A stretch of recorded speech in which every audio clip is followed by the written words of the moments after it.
Oke, baik, bismillah. Assalamualaikum warahmatullahi wabarakatuh. Oke, hari ini kita akan bicara tentang pengembangan soal berpikir kritis di indikator yang kedua ya, base for a decision ya, base for basic support ya kalau misal di yang di apa? ENIS 1980 itu basic support. Nah, saya gunakan yang ENIS tapi mirip-mirip lah, base for decision.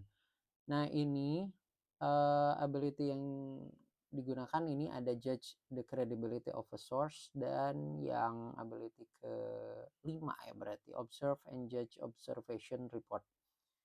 Nah kita akan bahas yang keempat dulu, judge the credibility of a source ya. Oke, di sini ability yang ini judge the kredibilitas dari sumber, menilai kredibilitas dari sumber ini. Ability ini berada dalam cluster base for a decision atau basic support, dasar pengambilan keputusan. Artinya sebelum seseorang itu menarik kesimpulan atau membuat keputusan, ia harus lebih dulu mengevaluasi kualitas sumber informasi yang digunakan. Benar nggak nih sumber informasi yang digunakan ini bagus enggak gitu, dari sumber yang terpercaya atau enggak gitu. Ada kepentingan lain atau enggak, metode yang digunakan benar atau enggak.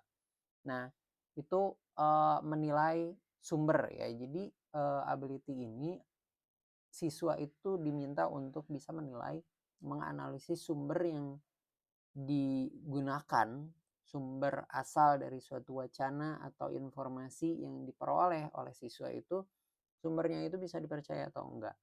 Oke, kita pantau ya. Jadi kemampuan ini adalah ability maksudnya di sini ya.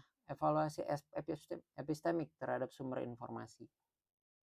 Jadi evaluasi epistemik itu artinya dia menilai ini asalnya dari sumber informasi itu bisa terpercaya atau enggak. Jadi bukan sekedar apakah saya setuju dengan isinya atau enggak. Jadi ini sumbernya dari anak kecil atau orang dewasa, itu perlu dilihat juga ya. Kalau misal di yang kita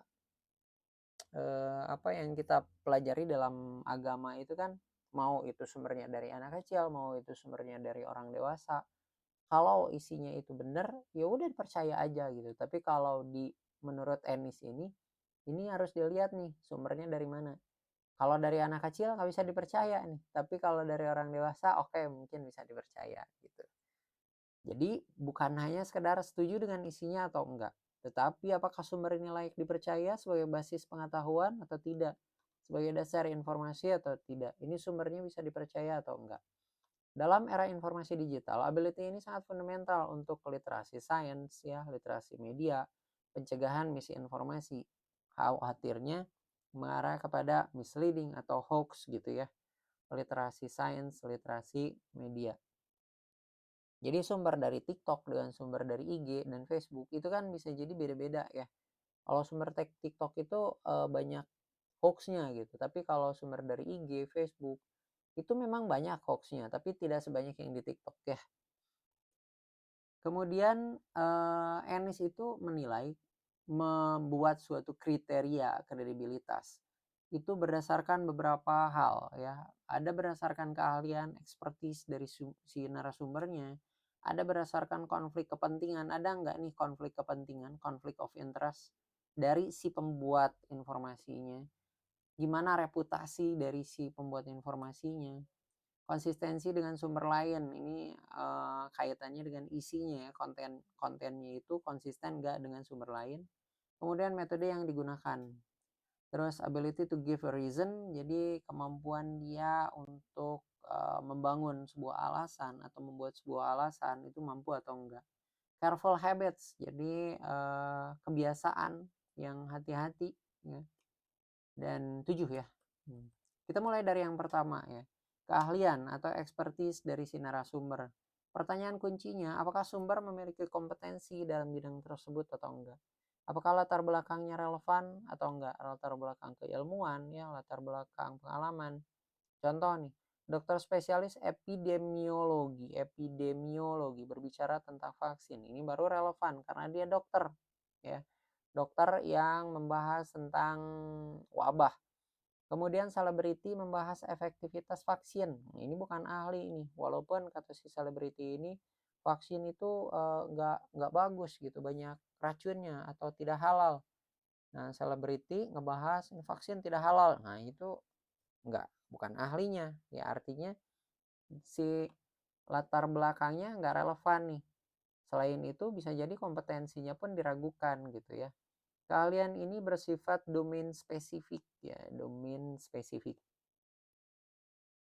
Kemudian konflik kepentingan, konflik of interest. Ada nggak si narasumber ini ada konflik of interest atau enggak? Misal pertanyaannya, apakah sumber memiliki kepentingan finansial, politik, atau ideologis? Contoh, penelitian tentang produk kesehatan yang didanai oleh perusahaan dari produsennya. Nah, perusahaan produsennya. Jadi, eh, misalkan eh, apa? Misalkan ini ya, perusahaan produsen yang ngerti Kak. Jadi maksudnya si obat A gitu ya. Obat A itu akan di dibuat atau diproduksi oleh perusahaan A gitu ya. Nah, kemudian dilakukanlah penelitian tentang produk dari obat A itu, tapi didanainya oleh perusahaan A gitu. Ya, pada akhirnya kan ya harus hasilnya itu diharapkan bisa sesuai gitu, menguntungkan oleh si perusahaan A-nya itu sendiri gitu ya. Konflik kepentingan ini nggak otomatis membuat informasi itu jadi salah, tetapi meningkatkan kewaspadaan kritis ya, betul ya. Nah, kemudian reputasi nih. Reputasi dari sumber, reputasi dari narasumbernya. Apakah sumber memiliki rekam jejak yang baik? Nah, apakah sering terbukti akurat? Apakah diakui komunitas profesional atau tidak? Reputasi adalah indikator sosial dari kredibilitas. Walaupun kadang-kadang ada juga kaum minoritas yang mengembangkan suatu informasi dan itu ternyata betul valid gitu. Nah, hanya saja reputasi ini jadi indikator sosial ya. Ada juga orang-orang yang kaum mayoritas tapi salah gitu, ada juga ya. Jadi kalau menurut Eni sendiri reputasi itu bisa dibilang uh, kredibel atau enggak dari informasi tersebut ya. Kemudian reputasi, kemudian konsistensi dengan sumber yang lain. Ya, tadi ada reputasi, konflik kepentingan, keahlian, dan sekarang konsistensi dengan sumber yang lain. Nah, ini terkait dengan isinya. Apakah klaim ini didukung oleh sumber yang kredibel lain atau tidak? Ya, sumber yang kredibel lain bisa jadi didukung oleh ekspertisnya, keahliannya gitu, keahlian dari si narasumbernya, oleh pengalamannya gitu ya, pengalaman dari si narasumbernya. Terus apakah ada konsensus ilmiah? Artinya ada semacam pembicaraan dari suatu komunitas gitu. Dalam sains konvergensi bukti meningkatkan kredibilitas ya. Jadi konvergensi itu artinya eh, keselarasan dari informasi yang satu dengan informasi yang lain. Itu bisa meningkatkan kredibilitas tentu saja. Dalam kajian ilmiah juga ada yang namanya sitasi-sitasi gitu kan. Nah, sitasi itu untuk memperkuat kredibilitas. Kalau misal tidak ada sitasi, tidak ada informasi atau pendapat yang mendukung, maka kredibilitasnya itu diragukan gitu ya. Oke, berikutnya adalah metode yang digunakan. Nah, metode yang digunakan misalkan pertanyaannya apakah prosedur yang digunakan itu sistematis, apakah berbasis data, apakah transparan dan bisa diuji ulang. Nah, metode sangat penting dalam konteks ilmiah. Nah, metode ini seharusnya mungkin ada di dalam wacana atau fakta yang diangkat gitu ya. Betul atau tidak nih metode yang digunakannya. Nah, itu bergantung juga menentukan bagaimana kredibilitas dari si informasi tersebut ya. Kemudian ability to give reason. Sumber yang kredibel itu pasti mampu dia memberikan argumen secara rasional dan menjelaskan dasar klaimnya. Artinya apa maksudnya argumen secara rasional itu antara premis dengan klaimnya itu nyambung gitu. Logis ya. Seperti yang kemarin kita bahas di ability yang kedua ya, analyze argumen, itu kan siswa itu diminta untuk menganalisis suatu argumen. Bagaimana antara premis dengan klaimnya itu ada keterkaitan atau enggak, ada ketersambungan atau enggak ya. Oke, careful habits. Apakah sumber menunjukkan ketelitian, tidak berlebihan, lebay maksudnya ya, tidak sensasional. Jadi kalau sesuatu yang habit kebiasaan itu kan nggak perlu berlebihan sebenarnya. Biasa-biasa aja tapi akurat, tepat sasaran, efektif gitu informasinya dan tidak sensasional. Nah, inti kognitif, ulang ya, ulang. Yang tadi berarti sesuatu informasi itu disebut kredibel menurut Ennis itu kalau pertama ekspertisnya, keahlian dari si narasumber, dan kemudian ada konflik of interest atau tidak, kemudian bagaimana reputasi rekam jejak dari si narasumber, sahih atau tidak gitu ya. Kalau di hadis itu ada yang namanya perawi ya kan, kemudian konsistensi dengan sumber yang lain, metode yang digunakan valid atau tidak, metode yang digunakan ilmiah atau tidak, okay. Ability to give reason, premis, dan claim ya. Kemudian careful habit, tidak lebay. Kemudian inti kognitif yang diukur dalam ability ini skeptisisme rasional, bukan sinisme. Wah, ini sumbernya dari anak kecil. Nah, enggak sinis juga, tapi skeptisisme rasional ya. Evaluasi otoritas. Ini dari dokter apa nih? Dokter umum, informasi tentang vaksin atau dokter spesialis epidemiologi gitu. Terus kesadaran epistemologis artinya sadar ini pengembangannya itu kayak gimana, dari mana, berkembangnya seperti apa. Kemampuan membedakan otoritas sah dan pseudo otoritas. Ya, antara selebritis tadi dengan dokter itu kan tentunya beda ya. Yang satu punya otoritas, yang kedua selebritis itu ya tidak punya otoritas sebenarnya. Nah, perbedaan dengan ability 5.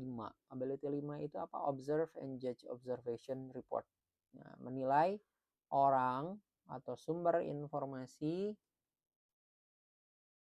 menilai orang atau sumber informasi kalau ability 4 ya. Tapi kalau ability yang 5 itu 4 dan 5 itu dari mana? 4 dan 5 itu dari sini nih. Nah, ini 4 judge the credibility of a source ya, menilai kredibilitas dari sumber. Ini ability 5 observe and judge observation report yang nanti akan kita bahas ya. Nah, jadi ability 5 observe and judge observation report itu menilai laporan observasi atau data empiris. Kalau ability 4 judge the credibility of a source, jadi menilai orang atau sumber informasi. Nah, ability 4 ini lebih fokus pada kredibilitas epistemik pembicara atau penulis, narasumbernya seperti apa gitu ya. Nah, contoh nih, ada beberapa contoh yang kita angkat. Untuk contoh pertama itu perbandingan dua sumber. Untuk mengukur ability ini, soal harus menyajikan lebih dari satu sumber atau situasi kredibilitas yang ambigu. Jadi dua informasi ya. Sumber A, misal artikel blog kesehatan oleh influencer kebugaran. Sumber B, artikel jurnal ilmiah oleh dosen kesehatan masyarakat. Bandingkan nih kredibilitas kedua sumber tersebut berdasarkan kriteria yang relevan. Jelaskan alasan Anda. Yang dinilai apakah siswa menyebutkan ekspertisnya, reputasinya, metodenya, dan lain sebagainya. Dan kemudian apakah argumentasinya rasional atau tidak. Ya, di sini kan kita lihat sumber A itu artikel blog ya, namanya blog kesehatan, itu kan bisa ditulis oleh siapapun ya. Dan yang nulisnya pun influencer gitu, influencer kebugaran. Dan kemudian artikel B, jurnal ilmiah oleh dosen kesehatan masyarakat. Jurnal ilmiah ini artinya ada peer review kayak gitu kan, dan ditulisnya oleh dosen kesehatan masyarakat. Kemudian contoh 2, konflik kepentingan. Konflik kepentingan stimulusnya, sebuah penelitian menyatakan bahwa minuman energi X meningkatkan konsentrasi siswa. Penelitian tersebut didanai oleh perusahaan pembuat minuman tersebut. Jadi katanya minuman energi X itu katanya bisa meningkatkan konsentrasi siswa, itu menurut suatu penelitian. tapi penelitiannya itu didanai oleh perusahaan pembuat minuman energi X itu sendiri. Soalnya, analisis kredibilitas sumber penelitian tersebut, apakah hasilnya dapat langsung dipercaya? Jelaskan berdasarkan kriteria evaluasi sumber. Contoh 3, konsistensi dan metode. Stimulusnya, seorang tokoh, wacananya maksudnya ya, seorang tokoh publik menyatakan bahwa pembelajaran daring lebih efektif daripada tatap muka tanpa menyertakan data. Tokoh publik menyatakan bahwa pembelajaran daring lebih efektif daripada tatap muka. Tapi si tokoh publik itu tidak menyertakan data. Apa saja informasi tambahan yang perlu Anda ketahui sebelum menerima klaim tersebut? Nah, ini balik agak nyambung ke arah analisa argumen ya. Tapi ini menilai kredibilitas dari sumbernya. Nah, jadi dalam penelitian instrumen, pengembangan instrumen ini indikator operasional yang bisa dibangun itu misalkan mengidentifikasi konflik-konflik kepentingan, ada konflik kepentingan atau tidak gitu ya, konflik of interest. Kemudian menilai keahlian narasumber. Jadi dia dokter atau mungkin influencer atau selebritis.